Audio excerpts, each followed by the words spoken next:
आपल्याला काय बघायचं आता derivative of composite function. Composite function आतापर्यंत कसं होतं तुझं, y is equal to sine x, तर त्याचा y डॅश काढा किंवा dy बाय dx काढा, तर सरळ सरळ तू काय लिहायचं कॉस एक्स. आता फक्त एक बदल असतो की ह्या फंक्शनमध्ये फंक्शन असते, जसं की तुझ्याकडे असते y is equal to sine एक्सच्या ऐवजी sine of log of x. ठीक आहे, हे कधी कधी खूप वाढत जाते फंक्शनमध्ये. फंक्शन पहिलं फंक्शन साइन, दुसरं फंक्शन लॉग, त्याच्यामध्ये आणखीन एक असू शकते जसं की sine of log of square root of, है ना, तिसरं फंक्शन आलं काय, त्याच्यामध्ये पुन्हा आणखीन टॅन ऑफ एक्स. म्हणजे अशी फंक्शनची संख्या वाढत चालल्या. फंक्शनमध्ये फंक्शन त्याला म्हणतात कंपोजिट फंक्शन. मग आता ह्याचा डेरिव्हेटिव्ह काढताना काहीच करायचं नाही, पहिल्यांदा ह्याचा डेरिव्हेटिव्ह काढायचा, एकदम सिंपल, काय डोक्याला ताप घ्यायचा नाही. साईनचं काय होते कॉस, बस. आणि मध्ये हे समजायचं त्याचं एक्स आहे, साईनसाठी हेच आहे ना पूर्ण एक्स लॉग एक्स. आणि आता मध्ये शिरायचं, ह्याचा डेरिव्हेटिव्ह काढायचा, गुणिले करायचं, आणि लॉगचं काय 1 बाय आहे का नाही, त्याचं काय आहे एक्स, झालंय पूर्ण डेरिव्हेटिव्ह. आलं लक्षात हे. त्याच्यानंतर जर तुझ्याकडं असं असेल, आता थोडंसं आपण वाढवलं समजा,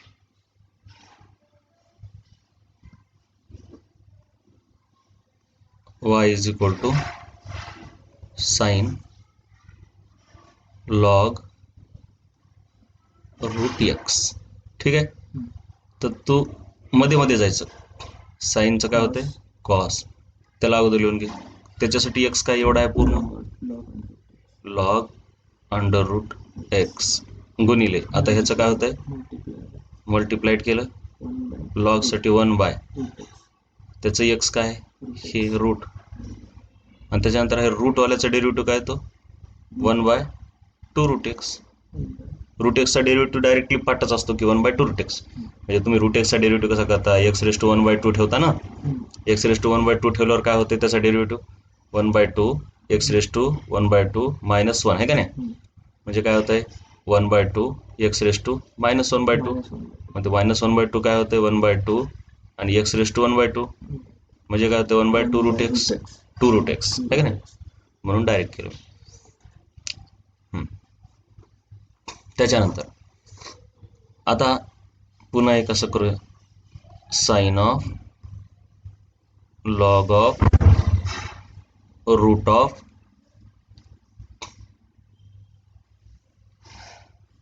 ई रेस टू एक्स, बरोबर. म्हणजे फंक्शन वाढत चालेल, तर ह्याचा तुम्हाला डेरिव्हेटिव्ह काढायचा आहे. तर काय तो derivative cos log root e raise to x, म्हणजे साईनसाठी हे पूर्ण एक्स पकडायचं. आता पुढे गुणिले, आता लॉगचं काय येते 1/, लॉगसाठी एक्स काय आहे एवढं ई रेस टू एक्स गुणिले. आता रूटचा विचार करायचा, तिसरं फंक्शन कोणतं आहे रूट, हां इथं root, very good very good, हे रूट, कारण त्यासाठी हे रूट आहे ना पूर्ण. आता रूट फंक्शनचा विचार केला तर त्यासाठी एक्स काय एवढं, म्हणजे 1/2 रूट एक्स असते 1/2 रूट एक्स, एक्स काय त्याचं ई रेस टू एक्स, कळलं का. शेवटचं फंक्शन कोणतं आहे तुझं ई, त्याचं एक्स काय एक्सच आहे, म्हणून त्याचं येतं ई रेस टू एक्स. ठीक आहे, त्याच्यानंतर आता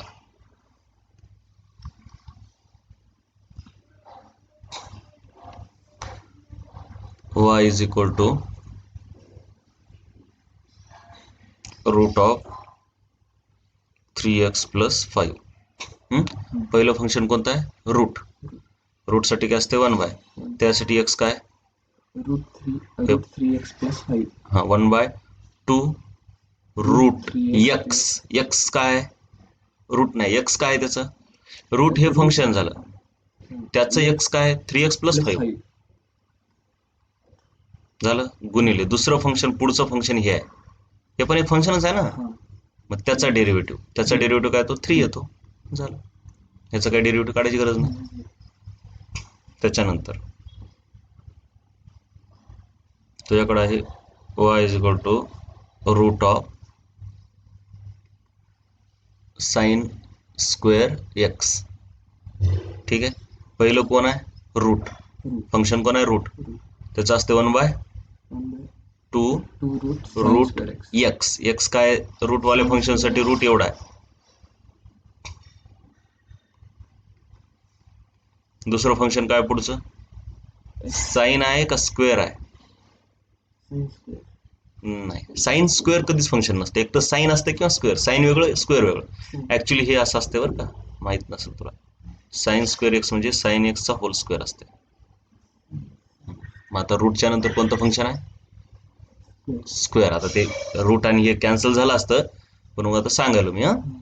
स्क्वेअर म्हणजे ह्याचं काय ते 2x येते का? एक्स स्क्वेअरचा डेरिव्हेटिव्ह काय असतो? 2x. 2. पण ह्या स्क्वेअरचा एक्स काय? 2 sin x. ठीक आहे. त्याच्यानंतर आता शेवटचं फंक्शन कोण आहे? साइन. मग हे काय येते? Cos x. कळलं?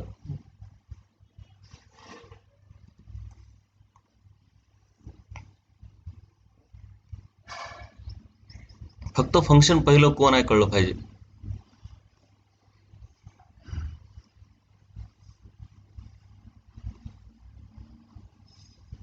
पहिलं फंक्शन कोण आहे? t square plus 1. नाही, रूट. पहिलं रूट आहे ना. वाय काढलं म्हणजे वाय दिले तर वाय डॅश काढायचंय. तर पहिलं फंक्शन रूट आहे आणि त्या रूटसाठी एक्स काय? हे पूर्ण एक्स आहे. कळलं? 1/2 2 रूट. 2 रूट ना. 2 t square हे plus मध्ये नाही, 2 इथं नाही बरं का. हा. हा, आता त्याचं एक्स लिहायचं पूर्ण. T square plus 1 plus 3t cube into. आता पुढचं फंक्शन हे प्लस मध्ये आहे, पूर्णच फंक्शन आहे. पूर्ण फंक्शन मग त्यात हे वेगळं आणि हे वेगळं घ्यावं लागेल ना. मग आता ह्याचा डेरिव्हेटिव्ह काय येणार? 2t. आणि प्लस ह्याचा डेरिव्हेटिव्ह 0 प्लस ह्याचा डेरिव्हेटिव्ह 90 स्क्वेअर. कळलं?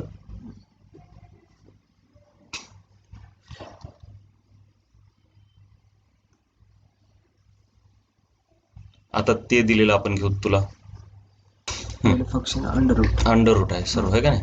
1/2 तर सर्वात पहिले 1 अपॉन 2 हा, इथं येणार 2 रूट मध्ये हे सर्व त्याचं एक्स. या अख्खाच्या अख्खा आहे त्या रूटवाल्याचं एक्स. काय? 10 - 2t square plus 2t square. आणि आता असतंय ह्याचा डेरिव्हेटिव्ह. याचा डेरिव्हेटिव्ह म्हणजे सेपरेट करावं लागेल. याचा वेगळा, याचा वेगळा. आता याच्यामध्ये पण 2 फंक्शन आले. बघ जरा नीट बघ. आपण सर्वात पहिले ह्या ब्रॅकेटमध्ये काहीतरी डेरिव्हेटिव्ह काढणार आहोत. कुणाचा माहिती आहे का? हे अख्खं जे दिसायला त्याचा. त्याच्यामध्ये 2 पार्ट आहेत. कसे 2 पार्ट आहेत? ह्या प्लसमुळे 2 पार्ट आहेत, हे का नाही? हां, मग आधी प्लस घेऊया आणि ही एक ब्रॅकेट करूया आणि ही एक ब्रॅकेट करूया. राईट. ह्याचं तर काम तवान करूया पुढच्या ब्रॅकेटमध्ये. 2t स्क्वेअरचं काय होते? 4t. पण हे स्वतः एकटं फंक्शन नाही. आता याच्यात 2 फंक्शन आहेत. एक हे आणि त्याच्यानंतर हे, आहे का नाही? पहिलं कोणतं आहे? स्क्वेअरवाला. तर त्याचा एक्स काय आहे? त्या स्क्वेअरवाल्याचा हा पूर्ण आहे का? म्हणजे 2x होते ते 2x. एक्स काय त्याचं? 10 - 2t. आता मध्ये घुसायचं म्हणजे ह्याचा डेरिव्हेटिव्ह काढायचा. ह्याचा फक्त एवढाच आहे का नाही? तर ते 10चा तर 0 होते. -2tचा म्हणजे मल्टिप्लिकेशन मध्ये असते, माहिती आहे ना? -2. हे झाला तुमचा डेरिव्हेटिव्ह. कळलं? आता ह्याचा डेरिव्हेटिव्ह काढायचा वाय डॅश. तर पहिलं फंक्शन कोण आहे? Square root. मग त्यासाठी काय आला? 1/2 रूट. 2 तर माहिती आहे ना, हे बऱ्याच वेळेस असं व्हायला. ह्याचं रूटवाल्याचं एक्स काय? हे पूर्ण हे. ठीक आहे. हे म्हणून काय लिहिणार? 3t square plus 5 whole bracket cube. आता गुणिले. थोडं शांतपणे असं घ्यावं लागतं असं भाग. ह्याच्यामध्ये आता मध्ये जे आहेत ना फंक्शन, ते शांतवालं नाही. हे वेगळं आहे, हे वेगळं आहे. म्हणून ह्याच्यासाठी पहिल्यासाठी एक ब्रॅकेट करा, मोठा करा. कारण ते पहिलं कसं आहे? फंक्शन मध्ये फंक्शन दिसाले. प्लस ह्याच्यासाठी ब्रॅकेट, ह्याचं तर काय येणार 6. 6. ह्या दुसऱ्या वाल्याचं टाइम काम खतम. ह्याचं जरा आहे कॉम्प्लिकेटेड आहे का नाही. त्याच्यामध्ये कसं आहे, पहिलं फंक्शन आहे क्यूब आणि त्याच्यानंतर आहे मध्ये आणि पुन्हा त्याच्यामध्ये आहे हे. कळाले का. क्यूब वाल्याचं काय येतं 3x². क्यूब वाल्यासाठी एक्स काय 3t² + 5t². 3x² म्हणजे 3t² + 5 हे झालं x त्याचा स्क्वेअर. आता मध्ये घुसलं की हे तुमच्याकडे फंक्शन आलं 60. म्हणजे ह्याचं 6tच येते. बाकी काय करायचं, प्लस नाही गुणिले. फंक्शन मध्ये गेल्यावर काय येते गुणिले 60. ठीक. त्याच्यानंतर बघ अगोदर मी कसं करायचं, हे एक फंक्शन त्याच्यामध्ये साईन त्याच्यामध्ये लॉग x असं करायचं नाही का नाही. पण आता मी काय करालोय की ह्याच्यासोबत उगच काहीतरी x² द्यायला. आता टी असलं तर विथ रिस्पेक्ट टू टी काढणार, एक्स असलं तर विथ रिस्पेक्ट टू एक्स काढतो आपण. म्हणजे इथं 2 टर्म आहेत, एक टर्म सोपी आहे आणि दुसरी टर्म फंक्शन मध्ये फंक्शन आहे, मग तिला वेगळा विचार करावा लागतं का नाही. जसं की आता ह्याचं कसं करणार, पहिल्यांदा 1/2 cos. हा नाही कॉस करू नको, आताच करू नको. हे फक्त एक्स पकड ना सुरुवातीला, ह्याला फक्त एक्स पकड, नुसतं एक्स लिहून काढायचं असते. Sine log. पहिल्यांदा हे उगं लिहून काढायचं. आता इकडं त्यांच्यासाठी गुणाकार भाग. ह्याच्यात पण काय करायचं आपण 2 पार्ट पाडायचे का नाही, 2 पार्ट. एक हे सोपं वालं, हे सोपं वालं जिथं की 2x येऊन जाते, हे ह्याचा डेरिव्हेटिव्ह सोपं. हे जास्त कॉम्प्लिकेटेड आहे. ह्याच्यात काय आता फंक्शन म्हणजे आधी साईनचं बघायचं. साईनचं काय ते कॉस आणि त्याच्यासाठी हे लॉग एक्स म्हणजे कॉस लॉग एक्स. ठीक आहे. आता हे लॉगचं काय येते 1/x. आता आणखीन एक गोष्ट, आतापर्यंत आपण काय करायचं, y = काहीतरी 3t² द्यायचं आणि आपण काय लिहायचं 6t. पण इथं आपण ॲझ्युम काय करायचं, इथं टी दिले म्हणजे आपण काय काढलो derivative of y with respect to टीच काढायला. आणि जर 3x² दिलं तर आपण ॲझ्युम करायचं की हे 6x, म्हणजे ॲझ्युम काय करायचं की हे आपण काय काढलो dy/dx. पण जर तुम्हाला असं दिलं, म्हणजे मुळात हे असं असते, डेरिव्हेटिव्ह कसं काढलं आपण बघूया, sine of log of x. ह्याचा डेरिव्हेटिव्ह कसा काढतो आपण, काय इमॅजिन करून काढतो dy/dx म्हणजेच y' म्हणतो आपण याला, आणि साईनला काय लिहितो कॉस लॉग एक्स, आणि लॉग एक्सचं काय समजतो आपण 1/x. पण आणखीन एक फंक्शन आहे x, हे स्वतः एक फंक्शनच असते. मग त्याचा डेरिव्हेटिव्ह म्हणजे कसं असते, डेरिव्हेटिव्ह म्हणजे काय dx/, नाही ते रूट एक्सचं असते. नुसतं एक्सचा डेरिव्हेटिव्ह काय असते, तू 1 म्हणतोस ना, नाही एक्सचा डेरिव्हेटिव्ह 1 असतो, कॉन्स्टंटचा 0 असतो. कॉन्स्टंटचा 0, एक्सचा 1 असतो. कसा असतो 1, कारण ह्याला काय लिहिता तुम्ही dx/dx. एक्सचा डेरिव्हेटिव्ह त्याच्यासोबतच काढायला ना आपण, हे काय एक्स सोबत काढलाय ना, टी सोबत कुठं काढलाय. पण dx/dx काय ते 1च येते ना, म्हणून हे शेवटी आपण असलं dx/dx लिहितो कधी नाही लिहित. पण ऍक्च्युली ते प्रत्येक वेळेस असते. जसं की आता इम्प्लिसिट फंक्शन शिकलो ना आपण, त्याच्याहून सांगाल मी y तुझ्याकडे आहे साईन स्क्वेअर एक्स नाही बरं का, साईन ऑफ एक्स आणि त्याचं स्क्वेअर. हे वेगळं, ह्यालाच असंही लिहितात, ठीक आहे. पण हे वेगळं, म्हणजे हे एक्सचा स्क्वेअर असतो. म्हणजे पहिलं फंक्शन येणार तुझं साईनच, मग ह्याचा dy/dx. साईनचं काय होते कॉस, त्यासाठी कोण आहे x². पुढचं फंक्शन कोण आहे स्क्वेअर. फंक्शन बघत चालू, साईन पहिलं फंक्शन, नंतर स्क्वेअर पहिलं दुसरं फंक्शन, त्याचं काय येते 2x आहे का नाही. आणि पुढचं फंक्शन कोण आहे, हे स्वतः x. मग त्याचा डेरिव्हेटिव्ह काय येतो 1. म्हणजे तसं नाही, ऍक्च्युली ते dx/dx जे की 1 येते.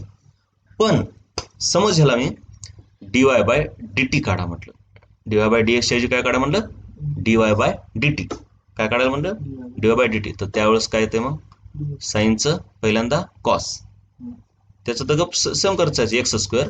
पुन्हा 2x काढलं नाही, नाही नाही नाही नाही, डीवाय बाय डीटीच काढायला आता मी मुद्दाम वेगळं फंक्शन घेतलं मी इथं एक्स केलं तर बघ ना कुठं फरक येते ते का कुठंच फरक येणार झालाय सिम्पल साईन एक्स स्क्वेअरचं काय येते x square cos x square ह्याचं काय येते 2x आणि शेवटी कोण उरला आता एक्स त्याचं डेरिव्हेटिव्ह dx बाय dx नाही dx बाय dt मग हे असं हे वन होत नाही हे असंच राहू द्यायचं असते dx बाय dt मग तसा विचार केल्यावर बघ तुझ्याकडे जर एक्स क्यूब असेल y इज इक्वल टू तर ह्याचं dy बाय dx म्हणजे ही इथं एक्स आहे तर विथ रिस्पेक्ट टू एक्स काढला की त्याला y डॅश म्हणतात कळलं का पण विथ रिस्पेक्ट टू टी काढला की त्याला y डॅश म्हणता येत नसते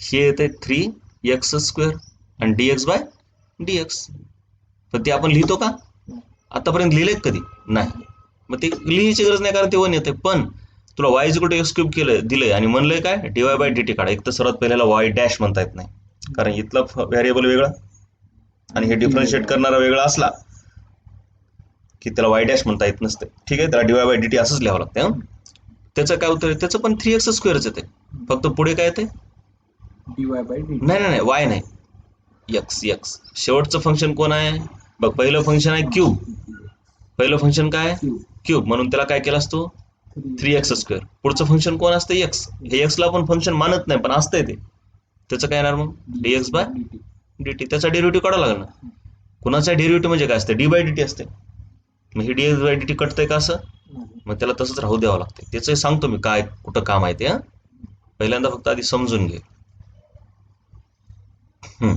ज्यावेळेस आपण म्हणतो find the derivative of root x त्यावेळेस याचा अर्थ आपलं मतलब काय असते find with respect to x नुसतं डेरिव्हेटिव्ह म्हटलं की काहीच समजायचं नाही dy बाय dx काढायचं असं समजायचं म्हणजे ते काय येते 1 by 2 root x dx by dx dx आहे म्हटलं खाली dxच आणायचंय म्हणजे पहिलं फंक्शन रूट ज्याला तू काय केलास 1 बाय 2 रूट एक्स दुसरं फंक्शन x त्याला काय केलास dx बाय dx हे खाली तर तेच असणार जे इथं आहे पण तुला दिले y is equal to root x आणि फाइंड करा म्हणलं dy बाय dt तर तू काय पहिलं फंक्शन रूट आहे त्याला डायरेक्ट हे दुसरं फंक्शन कोण आहे हा 2 रूट एक्स दुसरं फंक्शन कोण आहे x मग त्याचा डेरिव्हेटिव्ह dx बाय dt पण ह्याला कट करता येत नाही म्हणून हे लिहावं लागतंय तुला तेच म्हणलं dy बाय dv काढ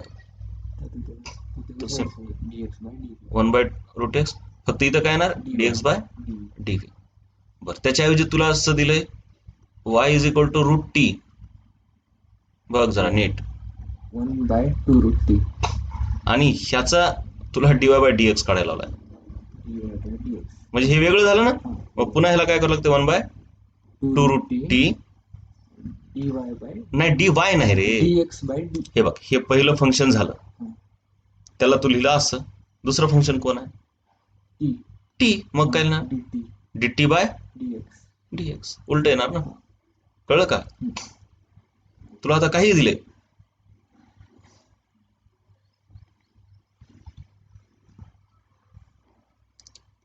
y इज इक्वल टू